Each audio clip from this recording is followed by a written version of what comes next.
ఇన్నాళ్ళు జనసేన క్యాడర్ ఏదైతే కోరుకుంటున్నారో అది వారికి లభించింది.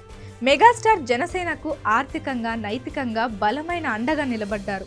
ఇలా బాహాటంగా జనసేనకు చిరంజీవి మద్దతు ఇవ్వడం అంటే అది రాజకీయ విశేషంగా చూస్తున్నారు. దీంతో మెగా ఫ్యామిలీ మొత్తం జనసేన వైపే అని చెప్పకనే చెప్పారు చిరంజీవి. ఆర్థికంగా అండగా నిలబడ్డారు. సరే, మరి ప్రచారం కూడా చేసి తమ్ముడిని గెలిపిస్తారా? 2014లో జనసేనను పవన్ కళ్యాణ్ స్థాపించినప్పుడు మెగాస్టార్ కాంగ్రెస్ రాజకీయాల్లో చురుకుగా ఉన్నారు. ఆయన కాంగ్రెస్ పార్టీ రాజ్యసభ మెంబర్గా ఉన్నారు. అలాగే యూపీఏ 2 ప్రభుత్వంలో టూరిజం మినిస్టర్గా ఉన్నారు. అప్పట్లో కాంగ్రెస్ అడ్డగోలు విభజన చేసిందంటూ పవన్ కళ్యాణ్ తీవ్రంగా విమర్శించారు. కాంగ్రెస్లో మంత్రిగా ఉన్న చిరంజీవి ఒకంత ఇబ్బంది పడ్డారు కూడా. ఆయన తమ్ముడి పార్టీని, రాజకీయాన్ని నాడు స్వాగతించలేని పరిస్థితి ఉంది. అయితే ఆ ఎన్నికల్లో జనసేన పోటీ చేయలేదు. టీడీపీ, బీజేపీకి మద్దతు ప్రకటించింది. ఇక 2019 నాటికి జనసేన ఒంటరిగా పోటీ చేసింది. ఆ ఎన్నికల్లో మెగాస్టార్ బాహాటంగా మద్దతు ప్రకటించలేదు. ఆయన అప్పటికే కాంగ్రెస్ నుంచి బయటకు వచ్చి తన సినిమాలు తాను చేసుకుంటున్నారు. రాజకీయ ప్రస్తావనకు ఆయన దూరంగా ఉన్నారు. ఆ ఎన్నికల్లో పవన్ కళ్యాణ్ 2 సీట్లలో ఓటమి పాలయ్యారు. అయితే ఆయన వెంటనే తేరుకొని బీజేపీతో పొత్తు పెట్టుకున్నారు. ఆ తర్వాత పార్టీని నడిపిస్తూ వస్తున్నారు. ఇక 2024 ఎన్నికలకు ఆయన బీజేపీ, టీడీపీలతో పొత్తులు పెట్టుకొని ముందుకు సాగుతున్నారు. ఈసారి ఆయన అసెంబ్లీకి వెళ్లడంతో పాటు కొన్ని సీట్లను జనసేనకు తెచ్చేలాగానే ఉన్నారు. ఈ క్రమంలో జనసేనకు ఈ ఎన్నికలు చాలా కీలకంగా మారాయి. ఒకవేళ ఏమైనా ఇబ్బంది జరిగితే జనసేన ఉనికికి ముప్పు రావచ్చు. ఈ సమయంలో మెగాస్టార్ అనూహ్యంగా పవన్ కి అండగా నిలబడ్డారు.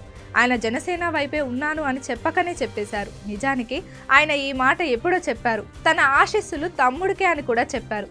ఇప్పుడు అది ఆయన చేతలతో చూపించారు. 5 కోట్లు జనసేనకు చిరంజీవి ఇచ్చారు. అంటే మెగా కాంపౌండ్ కి గ్రీన్ సిగ్నల్ ఇచ్చినట్లే అంటున్నారు.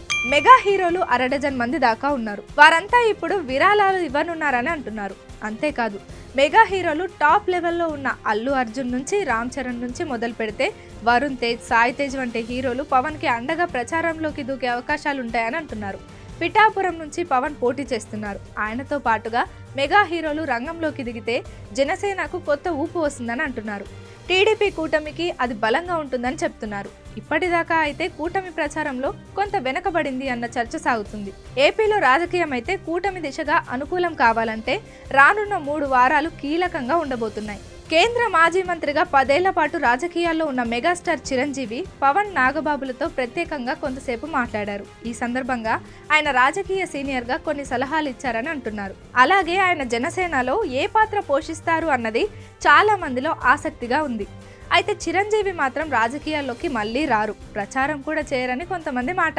ఆయన శ్రీకృష్ణుడి పాత్రలో ఉంటారని, తాను తమ్ముడి వైపే ఉన్నాను అన్నట్లుగా ఇచ్చిన సంకేతమే చాలు జనసేనకు కొండంత భరోసానే అంటున్నారు. మొత్తం మీద చూస్తే మెగాస్టార్ జనసేనకు ఈ క్లిష్ట సమయంలో మద్దతుగా నిలబడడంతో జనసేనలో కొత్త జోష్ వచ్చింది. రానున్న రోజుల్లో మెగా కాంపౌండ్లో జనసేనకు అనుకూలంగా సంచలన పరిణామాలు చోటు చేసుకుంటాయని అంటున్నారు.